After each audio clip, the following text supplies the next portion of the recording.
This couple took the life of their grandchild. Hello there, stranger. Today I'm going to be telling you about the heartbreaking case of Ethan Ives-Griffiths. Viewer discretion, as always, is advised. Extra trigger warning, today's case involves the taking of a child's life, so as always, if you want to skip, I totally understand, but if you're staying with me, then let's get to it. Ethan Ives-Griffiths was born to Shannon Ives and Will Griffiths on the 27th of April 2019. Shannon and Will split after an incident in June 2021 where Will was arrested for controlling and coercive behaviour. Shortly after the split, Shannon and 2-year-old Ethan moved into Shannon's sister's house in Garden City in Deeside. But within a couple of weeks, Ethan had moved into his maternal grandparents' home, also in Garden City in Deeside, with his mother Shannon staying at her sister's house. The grandparents were Michael and Kerry Ives. Ethan stayed there briefly, but did return back to his aunt's home with his mother. Unfortunately, they did not settle there, and within just another couple of weeks, the two again would move back into Michael and Kerry's house. This time, though, when Ethan returned, Shannon went with him. And so Shannon and Ethan moved into her parents' home on the 16th of July 2021. But within just 1 month, Ethan would be dead. Social services were involved with the family, and I'm not sure if that was just because of the arrest of the baby father in June or if there was more to it than that. Either way, a social worker did stop by Shannon's sister's house on the 22nd of July, only to be told that Shannon and Ethan had moved. And so that same social worker went to Michael and Kerry's house on that same day, and he was able to speak to Shannon and to see Ethan. He informed Shannon that Ethan was on the Child Protection Register and that would mean that they needed to see and check in on Ethan every 10 days. 13 days after that visit, on the 4th of August, CCTV footage shows Ethan outside playing on the trampoline before being carried into the house by his grandfather Michael. Michael carried Ethan by the top of the arm. There were other children outside playing that day on the trampoline, but Ethan wasn't really playing with them or bouncing. He was more just sitting or lying down on the trampoline. Much later on, medical professionals would say that based on what Ethan looked like in that footage and how he was acting, that it appeared as though he had already sustained a brain injury. The very next day, the social worker contacted Shannon to arrange a visit, only to be told that the family were needing to isolate due to COVID. Nevertheless, the social worker visited the home and spoke to Shannon on the doorstep, but he was told that Ethan was sleeping. 4 days after that, an important meeting with the social services was missed by Shannon.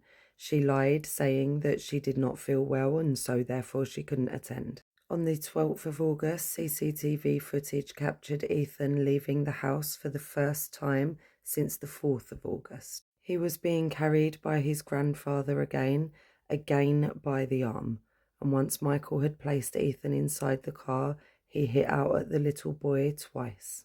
That same day, a social worker and a health visitor stopped by the house to check in on Ethan, but they didn't get any answer at the door. The day after that, Shannon cancelled a planned appointment with the health visitor. She also didn't answer the phone when the social worker tried to contact her. And I hope that wasn't too confusing, stranger, but I just wanted you to see what a short time frame this all happened in. Because it was on that same day, the 13th of August, the day that Shannon cancelled the appointment with the health visitor and didn't answer the phone to the social worker, that the family would later claim that Ethan had collapsed, but nobody got him any medical attention. So later down the line, they claimed that Ethan collapsed, but they didn't take him to the doctors, the hospital, they didn't call anybody, they just left him to get over it. And the day after that, on the 14th of August, at just gone 9 p.m, the family claimed that Ethan collapsed again in the living room. Both Kerry and Michael had been in the living room with little Ethan. So at 9:02, Kerry runs out of the living room shouting for Shannon that Ethan has collapsed. But it wasn't until 18 minutes later that Kerry Ives would call emergency services for her 2-year-old grandson. Ethan was taken to hospital and would later be transferred to a more specialist unit, but tragically, baby Ethan lost his life on the 16th of August 2021, just 1 month after moving into his grandparents' home. Both Kerry and Michael would say that nothing had happened just before Ethan collapsed, that he just collapsed. But as the investigation began, more and more about how Ethan was treated in his short life started to come out. A picture of cruelty and neglect began to emerge. And unlike many of these cases, luckily for the investigators, there was a lot of CCTV to look through to get an idea of the bigger picture.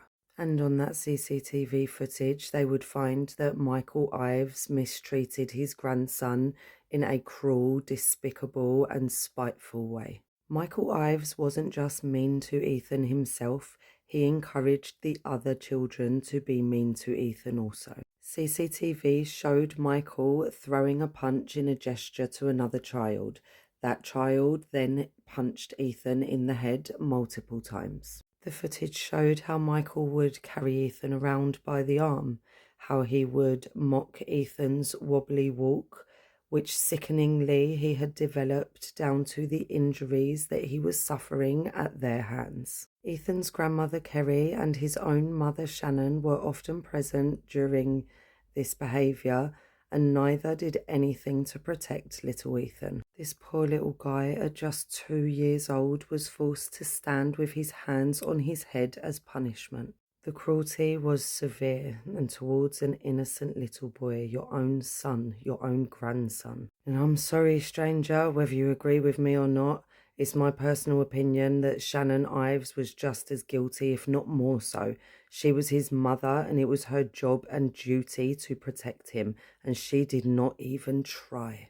After his death, it was determined that Ethan had a severe brain injury consistent with shaking and/or deliberate force, and that this would have happened in the moments or minutes before his collapse. At the time of his death, Ethan weighed just 10 kilos and had many external injuries, including abdominal injuries that were caused by blows in the days before he passed away. One of the most upsetting and infuriating things about this case for me is that even if Ethan hadn't been manhandled so badly, causing that severe injury, he was more than likely going to die anyway. You see, 2-year-old Ethan was so severely dehydrated that he was just days from death. A 2-year-old child in the UK dying of dehydration in a house with a working tap.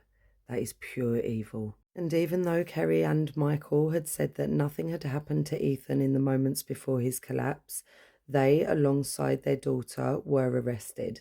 Of course, COVID slowed the whole procedure down, and so the 5.5-week trial has only just concluded, with the jury returning their verdict this morning, the 15th of July 2025. 4 years after the fact, double the length of Ethan's life. Michael and Kerry had turned on their own daughter during the trial, saying that she was the abusive one, and Shannon had returned the favour. The jury took just shy of 7 hours to return guilty verdicts to Michael and Kerry Ives guilty of the murder of their grandson Ethan, and Shannon Ives guilty of causing or allowing the death of a child and cruelty to a child. Michael Ives is 47, Kerry Ives is 46, and Shannon Ives is 28. All three will be sentenced on the 3rd of October this year, and don't worry strangers, I'll be keeping you updated. I know what kind of sentence I'm hoping for, but as always, please let me know what you think in the comments, and if you've stayed with me up until now, then thank you for watching, and I'll see you for the next one.